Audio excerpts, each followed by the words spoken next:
নাফরমান বেঈমানটারে আমি জ্বালাবো, জাহান্নামটা দেখায় দাও।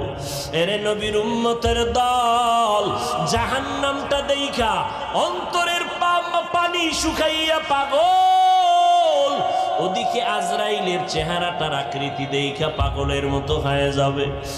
আয়েশা রাদিয়াল্লাহু আনহা বলেন, আমি একদিন তাকাইয়া দেখি আমার মায়ার নবী আমার রুমের একটা কোণায় বয়া চুপচাপ গুনগুন গুনগুন করে নবী কান্না করে। আমি আয়েশা ভয় পেয়ে গেলাম, না জানি কোনো বেয়াদবি আমি করে ফেলেছি নাকি। আমি আয়েশা নবীর পাশে গিয়ে দাঁড়াইয়া বললাম, ও মায়ার নবী, আপনি আমার রুমের মধ্যে বসে কেন কাঁদেন? আমি আয়েশা কোনো বেয়াদবি করেছি নাকি? না রে আয়েশা, তুমি কেন বেয়াদবি করবা বলো? আম্মা জান আয়েশা বলেন, ও নবী, আমার মাত্র বয়স অনেক কম, 6 বছর বয়সে আপনার সাথে আমার বিবাহের বন্ধন হয়েছে।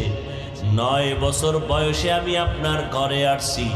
ও পর্দার আড়ালের আম্মা জানেরা, আম্মা জান আয়েশা কান্না করেন, নবী আমার বয়স অনেক কম। আম্মা জান আয়েশার 18 বছর যখন বয়স, তখন নবী দুনিয়া থেকে বিদায় নিয়ে চলে গেলেন।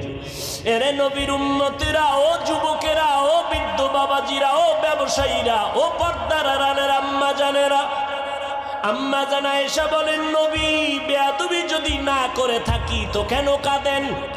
নবী বলেন, ও আয়েশা, আমার হাসরের ময়দানের ভয়ঙ্কর অবস্থার কথা আমার মনে পড়েছে, এজন্য কান্না করি।